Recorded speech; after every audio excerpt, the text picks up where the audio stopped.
Welcome, and thanks for your interest in my talk, examining Western boundary current variability using a consistent multi-platform approach.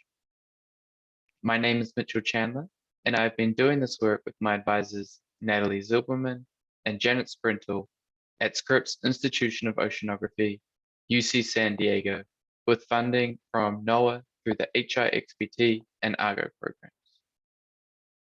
Before I get into the details, I want to briefly provide some background and motivation for this work to make sure that we're all on the same page. So the subtropical western boundary currents are strong poleward flowing currents located on the western side of the major ocean basins. These currents transport warm water poleward and release heat and moisture to the atmosphere, which means they exert a substantial influence on regional weather and climate. However, these currents are extremely dynamic, and their fast flows, high variability, and deep-reaching extent make them difficult for us to observe. But now, because of these challenges, there are very few subsurface time series of these western boundary currents over interannual to multi-decadal time periods, which of course makes identifying western boundary current variability over these longer timescales difficult.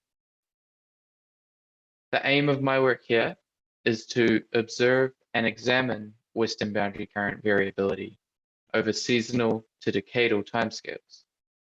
We do this by combining complementary HR-XBT, Argo, and satellite altimetry observations. In particular, we are interested in the Agulhas Current, the East Australian Current, and the Kuroshio, which is sampled by HR-XBT transects IX21, PX30, and PX40. These HR-XBT transects measure temperature down to approximately 800 meters and are occupied nominally 4 times a year. We then use Argo observations to obtain corresponding salinity values, correct for path differences between individual transect occupations, and to extend measurements down to 1975 meters. Satellite altimetry allows us to increase the temporal resolution to produce a monthly time series. And finally, Argo trajectories at their parking depth of 1,000 meters are used to provide a reference level for the geostrophic velocity. The method we are using was initially developed by Zilberman et al. In the East Australian Current, and they validated their transport estimates, which is shown by the black line in this figure, against a CSIRO mooring array, which is the red line in the same figure. However, as I'm applying this method to other HR-XBT transects and in other western boundary current regions, I have also validated our estimates against measurements from the Kuroshio Extension System Study, or KESS for short. We can see in both cases here that our method does reasonably well compared to the direct observations. Of course, we cannot resolve the shorter temporal variability. However, as we are interested in examining seasonal to decadal variability, we are satisfied with these estimates. I will also note that I am currently working on increasing the temporal resolution of our estimates from monthly resolution to weekly. However, validating our estimates is not the purpose of this study or this talk that I'm giving, so I will point you in the direction of the Zilberman et al. Paper, which is up here, if you want more details about the methods and the validation. Now, there are obviously many different directions one could take using these western boundary current velocity time series. And I've just started off by considering 4 metrics for which I can examine and compare the western boundary currents that I've looked at. So these metrics can easily be seen on these Hofmüller plots here of the depth integrated velocity. And I'm looking at each of the HR-XBT transects here. So we have IX21, which samples the Agulhas Current, PX30, which samples the East Australian Current, and PX40, which samples the Kuroshio. The metrics I have used are the location and the depth integrated velocity at the western boundary current core, which is shown by the yellow line in each of these panels. And the western boundary current core is defined as where the depth integrated velocities are at their maximum value. The poleward depth integrated velocities are at their maximum value. The offshore edge of the western boundary currents, which is the black line in each of these figures. And this is defined as where the depth integrated velocities first switch from poleward to equatorward, moving offshore from the western boundary current core.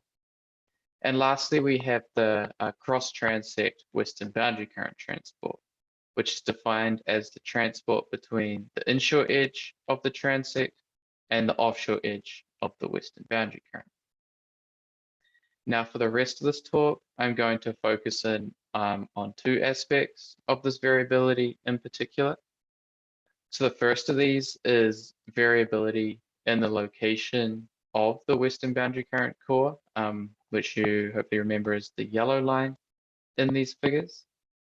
And in particular, I'm focusing on this variability in the Agulhas current and the Kuroshio. And this is because the core longitude of the East Australian current is relatively stable at transect PX30. So in the Agulhas, you may have noticed that there are these large but irregular offshore deviations in the location of the western boundary current core. And we hypothesized that these are Natal pulses, which have also been found by others to cause large deviations in the surface path of the Agulhas.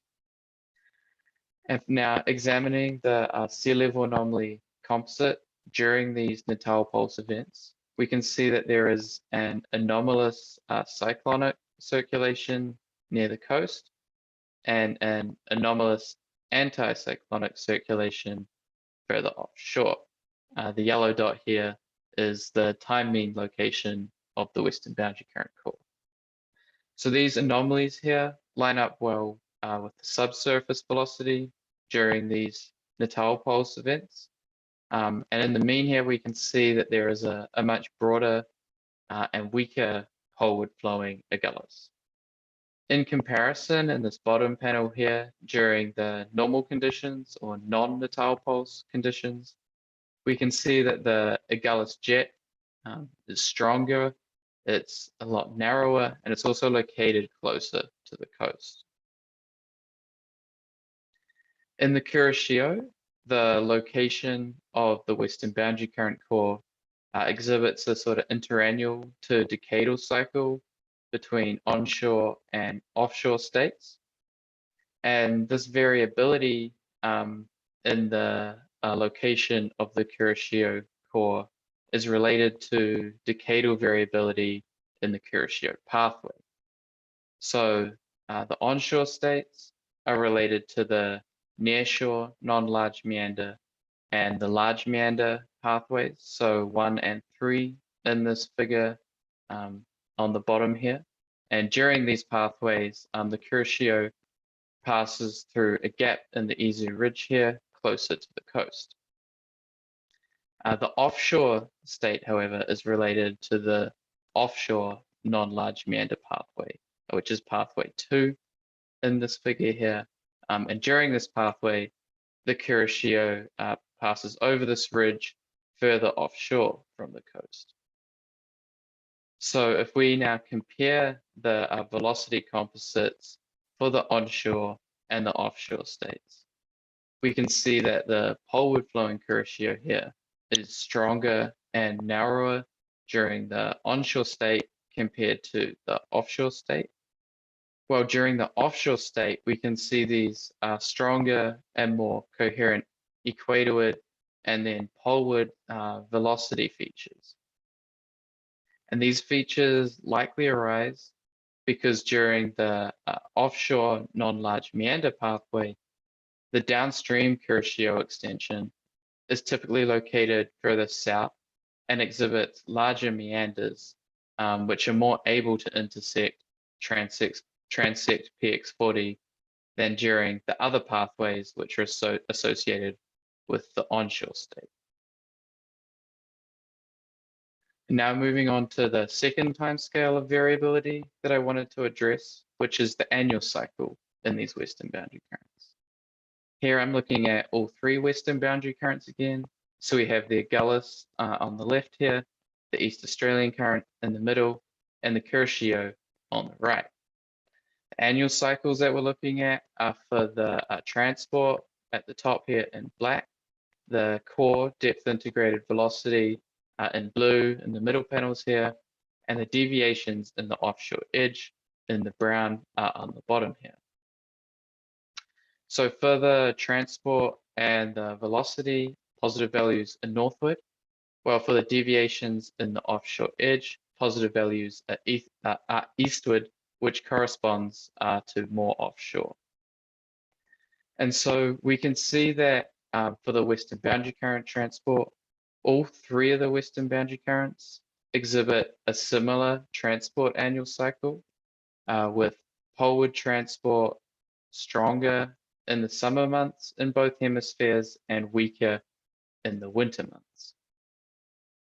So we hypothesize that this transport annual cycle is driven more so by changes in the speed of each western boundary current rather than changes in the width of the western boundary current. And this is because there is no clear annual cycle in the offshore edge deviations. However, the annual cycle in core depth integrated velocity is similar to that to the transport annual cycle. So for example, we could see that we have poleward speeds faster in the summer.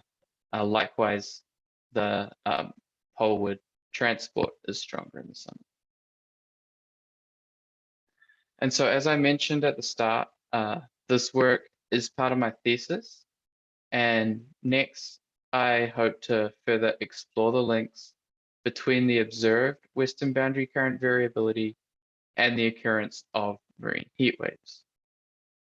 We also plan to use the relationship with satellite altimetry to extend these velocity time series further back in time, which will give us an approximately 30-year record spanning from 1993 until the present. And lastly, there are many other avenues that can still be explored using these western boundary current velocity data sets.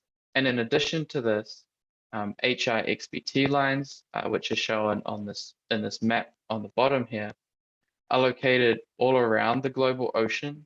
And this method can be applied to any of these transects.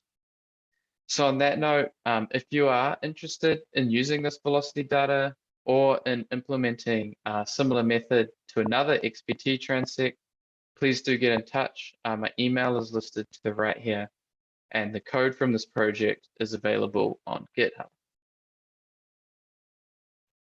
And so just to summarize everything here, obviously the main takeaway is that this approach works. We're able to combine sustained and complementary ocean observations to examine western boundary current variability on seasonal through to decadal timescales.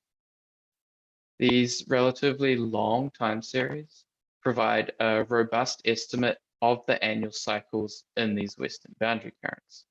And for example, we find that the Agulhas, East Australian current, and Kuroshio all demonstrate similar transport annual cycles, with poleward transport stronger in the summer and weaker in the winter. In addition, because observations extend down to 1975 meters depth, we can examine changes in the velocity subsurface structure during different states of variability. And I've demonstrated this in both the Agulhas and the Kuroshio. And lastly, I just wanted to add that this work has recently been submitted to GRL and is currently under review.